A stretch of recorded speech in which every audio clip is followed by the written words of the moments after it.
Hi guys! Welcome to my channel. For today's video, I want to share with you my first ever gingerbread house. I will show you how I assembled and decorated my gingerbread house. Gingerbread houses originated in Germany during the 16th century and now became a popular tradition during Christmas season.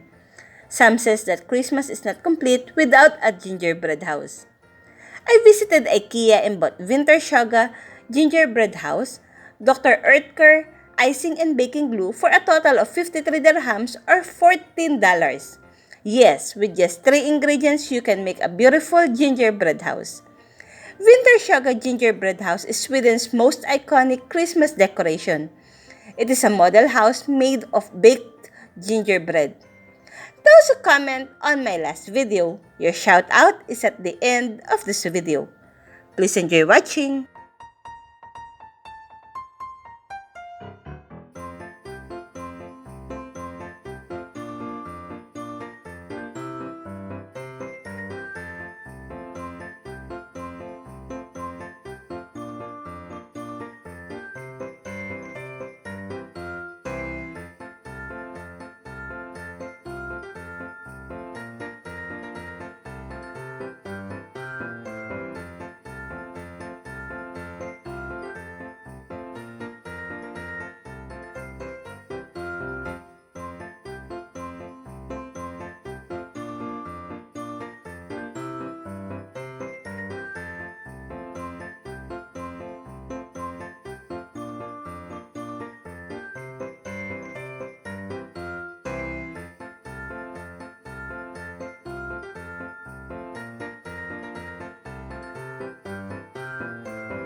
Thank you guys for watching. I hope you enjoyed this video. To those who are not yet subscribed to my channel, please click the subscribe button below and ring the notification bell for more updates. If you want me to shout out your channels, please leave a comment below and I will do it in my next video. It's shout out time. Big shout out to all my subscribers. Thank you so much. Big shout out to my mom Celia, Manoy78 Vlogs, Edith Famban, Tonet Ensenares, Ana San Miguel, Cristina Hardman, Otep Basilim, Ann Gorospe, Isa Iya and Gab Ensenares, Liz Viejera from Panama, Eliza Barra and Richie from USA, Arshat Studio, Jens TV, Randy Palen from Sharjah, 907 Arctic RC, Marian Salonga, May Sasa Super Vlog, Only in Herman's Tortoise Island, COJ Island, Sergi Ivanishinks, Rock of All, Miss Bernabe, and Vivo Barillas, The Babenyo ni Bay, Ted Jesse in Denmark, Mojo News LK, Nene Vloggers in Sweden, Chinito Moto Vlog, Wildcat Bagutsay, Glen Nature Lover from Abu Dhabi, Cielo Vlog, Enjoy Home Cooking, Sally Club, My Little Antics, Explore the World, Yeltsin Home Cooking with Janet, JR Islas from USA, Expat Overseas, Marids, Pinay the Countryside, Gili Lamley from USA, Cooking Avec MBR N21, Clarit's TV Adventure, Stress Free Life, DK Summer Official, Greeneries, RJPVL Channel from Canada, Witty Bonita, Food Without Pretensions, and May Tabalina. Please watch out for my next video. Bye! God bless! Stay home, stay safe. Once again, this is Food Tryp, signing off.